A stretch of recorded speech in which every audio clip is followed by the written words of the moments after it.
Hello ladies and gentlemen, Nick here and welcome to my review of the 9th and final Doctor Who Season 4 story, The Evil of the Daleks, which episode 2 of survives on this DVD, but the other 6 episodes remain missing. So let's begin. The Evil of the Daleks. The first episode picks off where the Faceless Ones ended, with the Doctor and Jamie trying to find the TARDIS after it is stolen.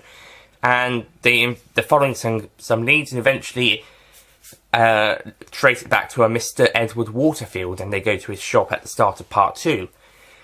And part 1 acts out as a bit of a mystery of who's taken the TARDIS, why have they taken the TARDIS, who's Waterfield working for, or working with, as he sounds a bit frightened of.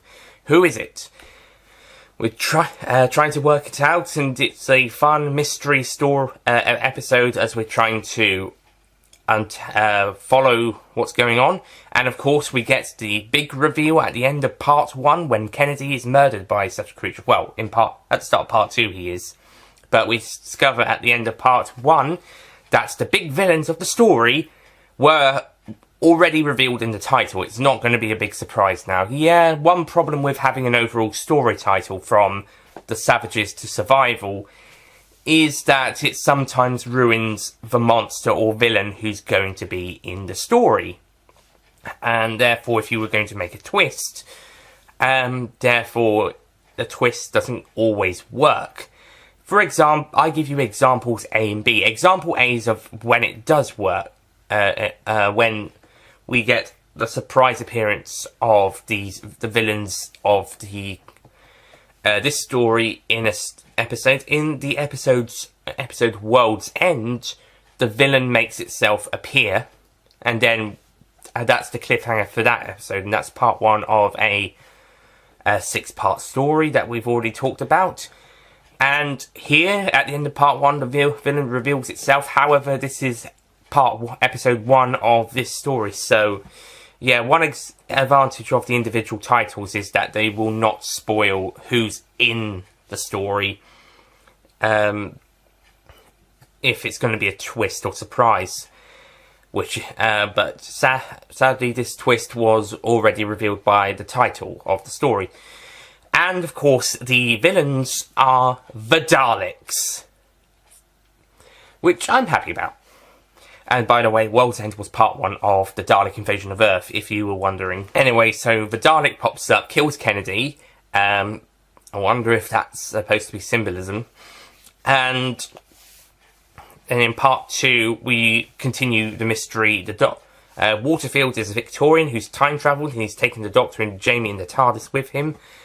So they travel back from 1966 to 1866, where they've meeting Theobald Maxiball. I think that's his name, as well as his house staff. They're at his house somewhere in Kent, which is odd considering the Gatwick Airport was in Sussex. Yeah. And now they're all the way in Kent, so I don't know if they can travel in space as well as time, or if Waterfield's house shop was in Kent. Maybe it was in Crawley or something. Anyway, so Maxiball and Waterfield have been experimenting with time and electricity, and soon they encountered the Daleks, and now the Daleks have demanded their help. I think I got a bit of breakfast in my mouth. And to make sure that they do, Victoria, Waterfield's daughter, has been kidnapped. Therefore, Waterfield and Maxiball need the Doctor to help the Daleks in order for Victoria to be released, and for Maxiball to get the secret that he's been promised, which is how to turn metal into gold. The secret of that in a short, he does get told to see, shown how to do it, but he never gets to do it himself. So Jamie has to be made to rescue Victoria in a series of tests to determine the human factor, which the Doctor needs to administrate into the Daleks, and the actual plan is the Daleks want to then put the Dalek factor into humans. But more on that later. In the meantime, there's a bit of a side plot where this guy called Toby, on the instructions of Arthur Kibble, kidnaps Jamie for no reason, and then he's in the barn or something. Then Kiddle turns out to be the fiancé of Maxtable's daughter, and he seems to be under control of the Daleks, and I don't know what's going on. I think it's just there for a cliffhanger. So after being rescued, Jamie has an argument with the Doctor, and then he goes off to rescue Victoria. There he meets Kebble, not Kibble, he was in Power of the Daleks. Kebble, who's been instructed by Maxtable to stop Jamie from finding Victoria. However, the two then, after a fight, the two save each other's lives. Therefore, they become friends, and they go off to find Victoria together, and eventually rescue her. However, the Daleks are on their way, so they have to get Victoria out of there. Arthur Kip. Can I just call him Kip? It's not Kips, that's a woman in black. Let's just call him Arthur. Arthur kidnaps Victoria again and takes her outside the room, so Jamie and Keppel have to then try and rescue her again from Arthur. Meanwhile, Toby gets exterminated by the Daleks. And then Maxtable, Waterfield, the Doctor, Jamie, Victoria and Keppel go to the Scaro after the Doctor stops Arthur from attacking Jamie and sends him, Ruth, and maid Molly with an E off to London or anywhere out of the away from the house at least. So everyone else goes to the Dalek homeworld, and the Doctor, Jamie, and Edward Waterfield have to rescue Victoria and Keppel and stop the Daleks and Maxtable. And just before the end of part 6, we're introduced to the main villain of the story, and for the first time on screen, we get to see the Dalek Emperor. The Dalek Emperor had previously appeared in comics, and the annuals. He looked very different in those. Usually the gold Dalek with a big boilery shaped dome. I'm sure you've seen some pictures of him. So it's usually that one. Here he looks much more grand, and we have a great booming voice that is reminiscent of that of later Supreme Daleks and the Emperors of the new series. And he sounds really great. The Dalek, I'll give a moment for the Peter Hawkins Daleks. I think they're great, although it does take him a few episodes to get for not Peter Hawkins, it's Roy Skelton, who becomes the definitive Dalek voice for the remainder of the classic series from this point. I think Peter Hawkins for the first couple stories, and then Roy Skelton onwards until the end of the classic series, and then Nicholas Briggs after that. And Roy Skelton, I think it takes him a few episodes to get into it, but he does a good job earlier on, and then he does a great job with the children Daleks, that the Doctor puts the human factor in and turns them into children. And also with the Emperor, I think he does a great job, and I think that's where Briggs gets inspiration for his Emperor in Parting the Ways and his Supreme Daleks. So yeah, Roy Skelton does a good job here. I think he's better with his child, with the human factor infected Daleks and the Emperor, more so than any other Daleks. Also mention that the Emperor's Guard Daleks, the black domed ones, get a bit more, kind of gets the next in command role. They're like, not quite the Supreme Dalek, but kind of like the next in line style. They're the ones in charge when the Emperor's not there. Basically, as the Emperor's stuck in one room, they're the ones to make sure the rest of the Sith Empire is under their control. bit like a task force leader Dalek, except there's a lot of them for the entire species on the planet. The task force leader Daleks will be what will be the gold ones in Day and Day of the Daleks and Frontier in Space. Eventually, the Doctor is supposedly infected with the Dalek factor, but he switches the canisters out to make it be the human factor instead after Maxtable's been infected. And then everybody else is just infected by the human factor, including a couple of Daleks, and there's a revolution. Now, the Daleks' plans for the Dalek factor to be spread across all of time will not happen, and the Doctor, Jamie and Victoria escape but Waterfield is killed, saving the Doctor's life. It's alright, his murderer, Black Dalek, is exterminated by one of the rebel Daleks. And Keble is thrown off by Maxtable, who is then called back to try and save the Emperor. He probably dies in the process. And the Doctor, Jamie and Victoria escape back to the TARDIS, and we'll see them enter it in the next story. At the start of, whilst the Doctor recalls watches the final end, as he puts it, for the Daleks, as the Daleks are all but wiped out. I say all but wiped out because they will come back. For starters, Power of the Daleks apparently for the Daleks takes place afterwards, so my Dalek Handbook claims, or believes. Second of all, they will be back in future stories, of course.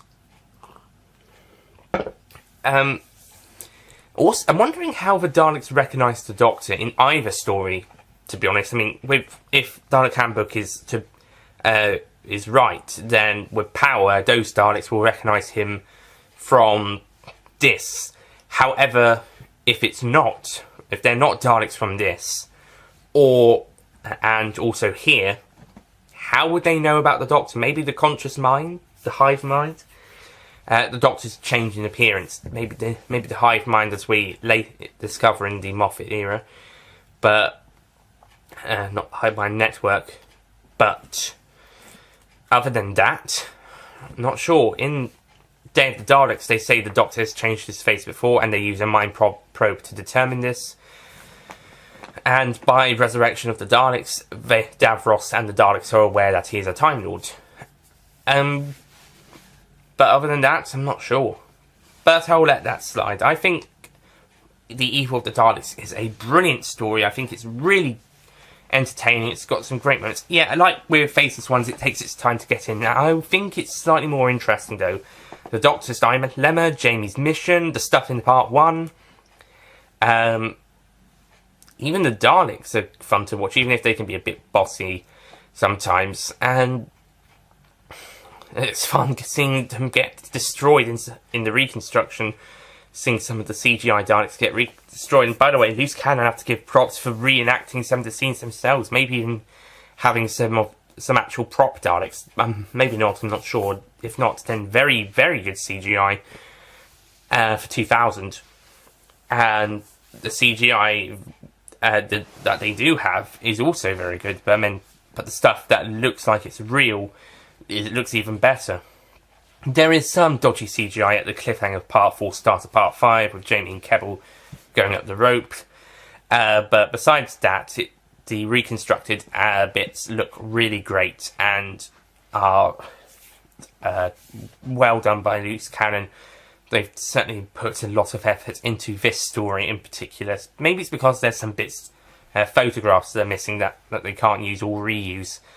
But certainly, for the bits they've redone, they look by hand, like with a camera following a girl who's supposed to be Victorian, maybe a Dalek prop, or a very big CG Dalek. It all looks really great. So Loose Cannon have done a fantastic job reconstructing this story in particular. I mean, they've done fantastic reconstructions of the missing episodes, but this one in particular, I think, is one of their best, if not the best, reconstructions they've done, and especially with the new reshots and animations. Besides the cliffhanger Part 4, started Part 5 with Jamie and Keble going up the rope, but other than that, it looks really brilliant. So I have to give Loose Cannon that, and David Whittaker has once again written a great Dalek story. He's another great writer for the Daleks. It's a shame he won't write Dalek stories in the future. They get Louis Marks to write Day of the Daleks, and that annoys Terry Nation and says he wants to write all Dalek stories in the future. Because I think they didn't ask for the rights. The Day of the Daleks, so he says they can still use the Daleks, but he has to write those stories, at least up to Destiny of the Daleks. And between 2005 and 2017, the Terry Nation estate said that the Daleks must appear at least once a year. Somehow, I don't know how they got away with it in 2018, if that clause is still in effect.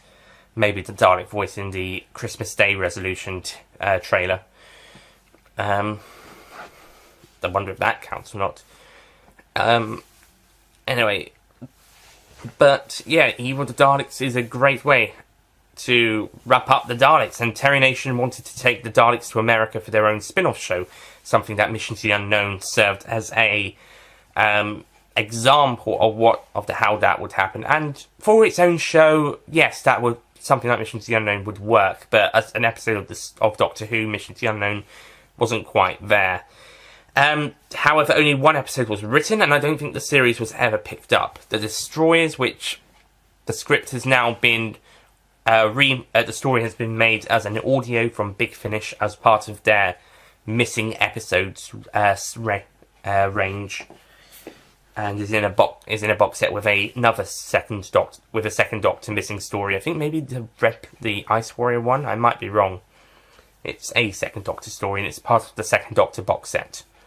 Missing episodes box set. When I say missing episodes, missing stories rather, and unmade, as opposed to missing like these episodes wiped from the archives.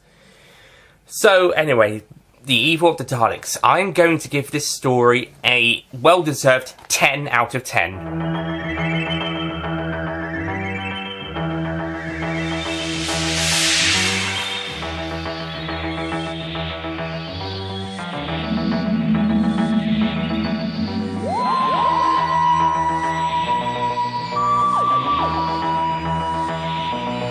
Yeah, despite some slow and slightly draggy bits, not many, but slightly, it does take its time, and you could get a little bit tired, but a bit like the Faceless Ones, except there's one more episode. But I think this story is a great story. I think it's a fantastic send-off to the Daleks for the next 5 years anyway, and it's a great way to end season 4. I've got to do a few nitpicks. One I do have to point out is the Doctor, Jamie, and Victoria. The Doctor and Jamie don't introduce Victoria to the TARDIS and time and space travel until the start of the Tomb of the Cybermen. So the first couple minutes of Tomb of the Cybermen has to introduce Victoria to the TARDIS. Then that story can get started, as opposed to introducing Victoria to the TARDIS at the end of this episode, and then maybe they could have a few adventures in between. They probably might have, but I wouldn't be surprised if Tomb was Victoria's first adventure. But the way that they wrote it in Tomb of the Cybermen was very beautiful, and it worked with what comes later in that story. So, yeah. And even with that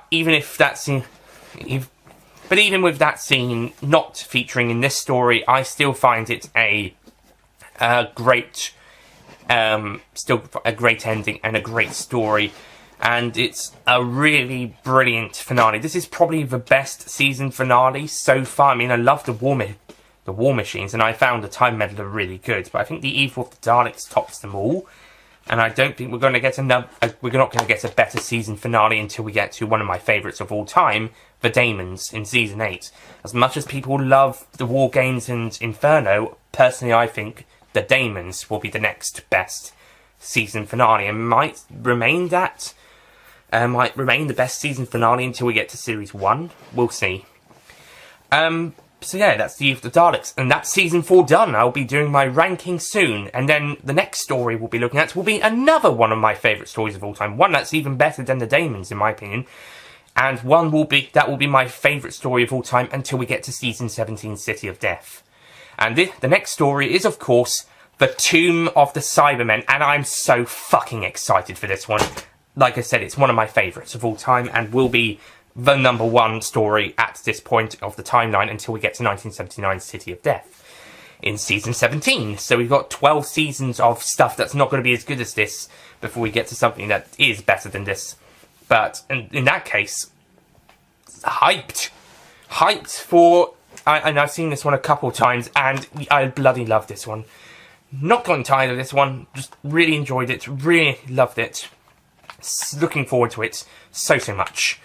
So I thank season 4 for getting me to my favourite story out of the 60s and one of my favourite stories of all time quickly. Thank you, Faceless Ones, and thank you, Evil of the Daleks. So that's it from me. Thank you for watching. I'll see you in the season 4 review, ranking, and the review of The Tomb of the Cybermen. And then we'll be on to season 5, which pales in comparison. Well, not all of it. There's a couple of other good stories as well. Matt would probably kill me if I gave Ending with the World a bad review. Don't worry, Matt. I think that one's the next best story of the season. I think. Yeah. I think so. We'll see in the season 5 ranking. Anyway, that's it from me. Thank you for watching, and I'll see you guys next time. Goodbye.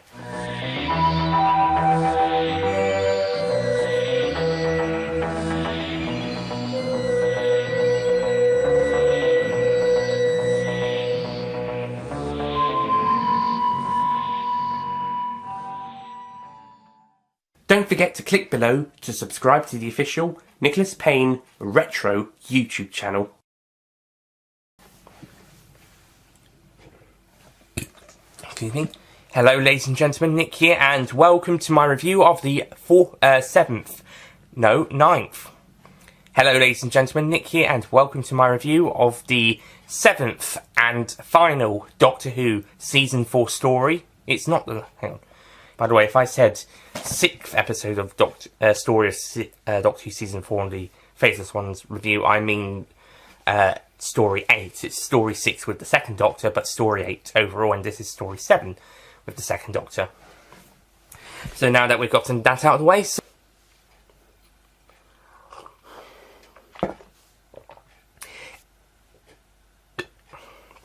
in the meantime, this fucking bastard called... excuse me. To be honest. But... I cut that a little bit there. Anyway, and they go off to find Victor. Excuse me.